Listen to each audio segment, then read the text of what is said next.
গতকাল দেখলাম একটি রাজনৈতিক দল তারা বক্তব্য দিলেন, সেই রাজনৈতিক দলের প্রধান বক্তব্য দিলেন যে অন্তর্বর্তী সরকারকে নাকি তিনি ফ্লাইং চেক দিয়ে দিয়েছেন, যতদিন ইচ্ছা ততদিন তিনি থাকবেন। আমি আজকে একজন রাজনৈতিক কর্মী হিসাবে তাকে প্রশ্ন করতে চাই, নির্বাচনকে কেন ভয় পান? জনগণ বাংলাদেশে নির্বাচন চাচ্ছে। নির্বাচনের জন্য দিশাহারা মানুষগুলো গত 17 বছরে রাজপথে প্রাণ দিয়েছিল।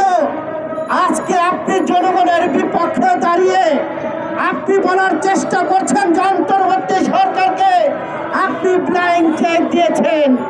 জনগণ তো ফ্লাইং চেক দেয়নি। জনগণের চাওয়া এবং পাওয়া অচিরে একটি জাতীয় নির্বাচন হবে, যে নির্বাচনের মধ্য দিয়ে একটি গণতান্ত্রিক সরকার প্রতিষ্ঠিত হবে। তাহলে আমরা এই ফেলানির যে বিচার, সেই ফেলানি হত্যার বিচার আমরা চাইতে পারব। আমরা জানি আপনারা যারা রাজনৈতিক দল নেতৃবৃন্দ বলার চেষ্টা করছেন অন্তর্বর্তী সরকারের যতদিন ইচ্ছা ততদিন থাকবেন, আপনাদের রাজনীতিক যেই পথ প্রদর্শক সেটা নেই বিধায় আজকে এই ধরনের কথা বলছেন। যদি জাতীয় নির্বাচন হয় আপনাদের ব্যবসা থাকবে না, যার কারণে বলার চেষ্টা করছেন যে অন্তর্বর্তী সরকার যতদিন ইচ্ছা ততদিন থাকবে। আমরা বলতে চাই অচিরেই জাতীয় নির্বাচন যে গণমানুষের যে আকাঙ্ক্ষা, সেই আকাঙ্ক্ষা পূরণ করবে অন্তর্বর্তী সরকার। দেশ বাঁচাও মানুষ বাঁচাও আন্দোলনের 5টি দাবি আজকের এই নাগরিক সমাবেশে ফেলানি হত্যা দিবস উপলক্ষে এই 5টি দাবি বলে আমি আমার কথা শেষ করতে চাই।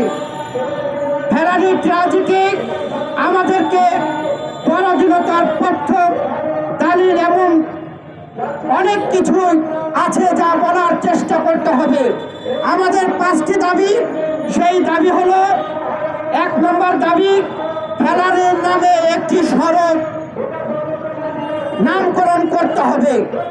দ্বিতীয় আমাদের যে দাবি, ফেলানির পরিবারের সরকারের পক্ষ থেকে প্রতি মাসে একটি সম্মানী দিতে হবে। তৃতীয় যে দাবি, আন্তর্জাতিক আদালতে ফেলানি হত্যার বিচার করা হোক।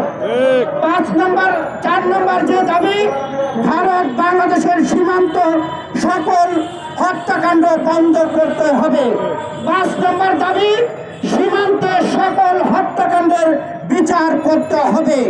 এই 5টি দাবি যদি পূরণ করতে হয় তাহলে বাংলাদেশে একটি নির্বাচিত সরকারের প্রয়োজন। আজকে অন্তর্বর্তী সরকারকে কিছু রাজনৈতিক দল উস্কিয়ে দেওয়ার চেষ্টা করছে, তারা বলার চেষ্টা করছে তাদের পাশে আছেন। অন্তর্বর্তী সরকারকে বলতে চাই, তাদের জনগণের কোনো ভিত্তি নাই। তাদের কথার পর ভিত্তি করে যদি নির্বাচন না যান তাহলে বাংলাদেশের মানুষ আপনাদের বিরুদ্ধে দুর্বার আন্দোলন গড়ে তুলবে। শেষ কথা হলো, অন্তর্বর্তী সরকারকে বলতে চাই, এই ফেলানি যে দিবস, ফেলানি হত্যা দিবস রাষ্ট্রীয়ভাবে পালন করতে হবে। এই কথা বলে আমি শেষ করছি। দেখা হবে রাজপথে, কথা হবে স্লোগানে, হয় লাশ না ইতিহাস।